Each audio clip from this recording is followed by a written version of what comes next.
सरिता की शादी एक अच्छे परिवार में हुई है। उसका पति रोहन उसे बहुत प्यार करता है। घर में उसकी सास शांति और ननद मीनाक्षी भी है, जो सरिता के किसी काम में दखल अंदाजी नहीं करती।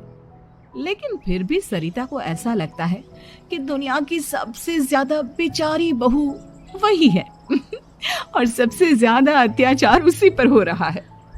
माँ जी, ये लीजिए आपकी चाय। अरे बहू, तूने इतनी ज्यादा चीनी क्यों डाल दी चाय में? हाय हाय माँ जी, मैंने तो उतनी ही मीठी बनाई है जितनी मीठी आपको पसंद है। माँ जी, आपको तो मेरे हाथ की चाय अच्छी ही नहीं लगती। जब देखो कुछ न कुछ कमी निकाल ही देती हो। अरे बहू, तू एक बात के पीछे ही पड़ जाती है। मैंने ऐसा कब कहा कि तू रोज चाय खराब बनाती है?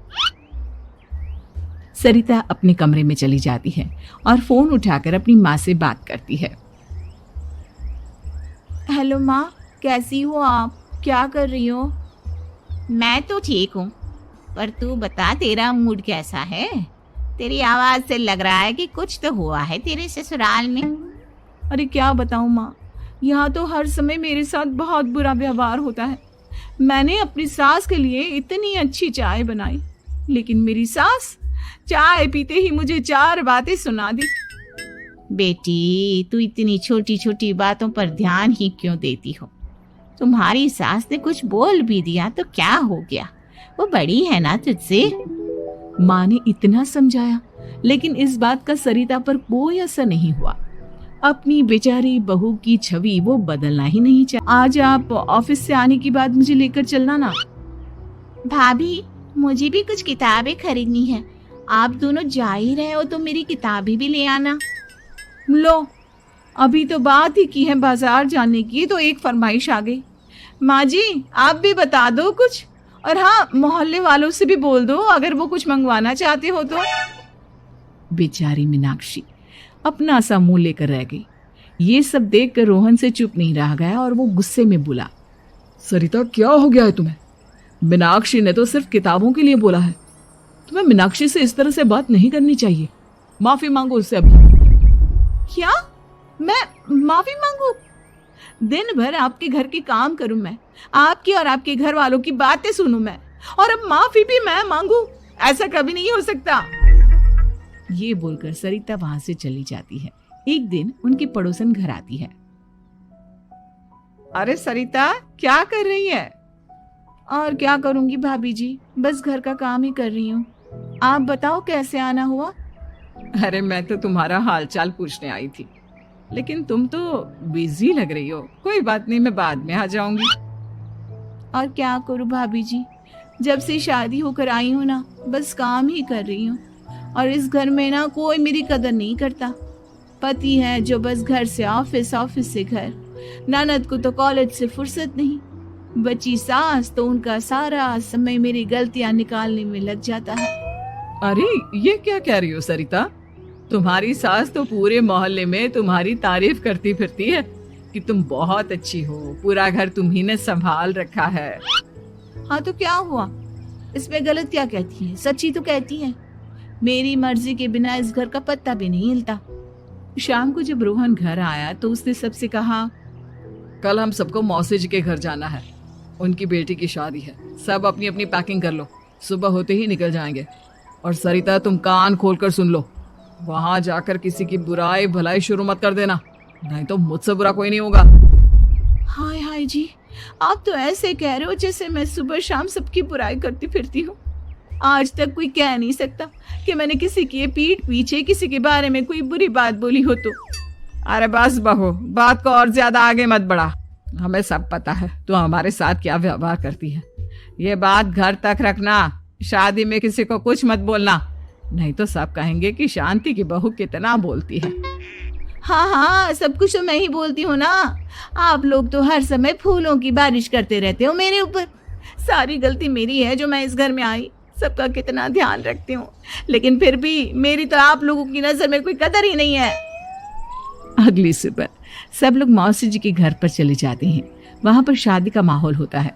सब जगह चहल पहल होती है। बहुत सारे मेहमान आए हैं। सरिता को वहां बहुत अच्छा लग रहा है। वो अपने मन में सोचती है, यहाँ कितना अच्छा लग रहा है। कितनी रौनक है। मैं यहाँ किसी से ज्यादा बात नहीं करूंगी। अगर मेरे मुंह से कुछ ऐसा वैसा निकल गया तो रोहन जी तो मुझसे गुस्सा हो जाएंगी। सरिता ये सब सोच ही रही थी कि वहां रोहन की कजिन साक्षी आ गई और सरिता से बोली, आप सरिता भाभी हो ना? जितना आपके बारे में सुना था आप तो उससे भी ज्यादा सुंदर हो। हाँ वो तो है, मेरी सुंदरता की तारीफ सब करते हैं। मेरे मायके में तो सब यही बोलते हैं कि रोहन जी की किस्मत बहुत अच्छी है जिन्हें मैं मिली। लेकिन आप कौन है? मैंने आपको पहचाना नहीं। मैं रोहन भैया की कजिन हूँ। आपकी शादी पर नहीं आ पाई थी ना, इसलिए आप मुझसे मिली नहीं कभी। शांति मौसी और मीनाक्षी आपकी बहुत तारीफ करते हैं। क्या कहा तुमने? मेरी तारीफ? कभी नहीं। मेरे ससुराल वाले कभी मेरी तारीफ कर ही नहीं सकते। मैं इतनी अच्छी हूँ, मेहनती हूँ, लेकिन उन्हें तो मेरी कदर ही नहीं। सारा दिन घर का काम करती हूँ, फिर भी मेरी सास ना मुझे सुनाती रहती है और पति भी मेरी सास की साइड लेते हैं। ना कभी बाहर ले जाते हैं ना कहीं घुमाने। अगर घुमाने के लिए कभी बोल भी देना तो उनकी बहन बीच में आ जाती है। मैं कैसे रह रही हूँ उस घर में ये मैं ही जानती हूँ। सरिता की ये बातें सुनकर साक्षी को बड़ी हैरानी हुई। अब वो हर किसी के सामने अपनी बढ़ाई और ससुराल वालों की बुराई करने लगी। रोहन और शांति को सरिता पर बहुत गुस्सा आया, लेकिन वो चुप रहे। अगले दिन जब वो अपने घर पर आए, सरिता, तुमने क्यों सबके सामने मेरी इज्जत का तमाशा बनाया? तुमसे बोला था ना कि चुप रहना। अजी ऐसा भी क्या कह दिया मैंने जो इतना भड़क रहे हो? तुम जहां जाती हो अपना रोना शुरू कर देती हो, कभी किसी दूसरे की बात ही नहीं सुनती, बस अपनी कहती रहती हो। तुमने सबके सामने हमारा तमाशा बनाकर रख दिया है। हे भगवान, मुझे अपने पास बुला ले। जिस घर में मेरी कदर ही नहीं उस घर में मेरा क्या काम? अरे क्या करूंगी मैं यहाँ रहकर? जो भी आता है मुझे सुनाकर चला जाता है। मैं तो किसी से कुछ नहीं कहती। सीधी सादी बहू मिल गई है ना सबको, तो जो जी में आए वो करो।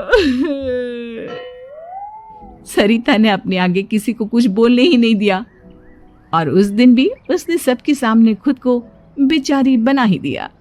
अगले दिन मीनाक्षी कॉलेज के लिए लेट हो रही थी, इसलिए वो हर काम जल्दी जल्दी कर रही थी।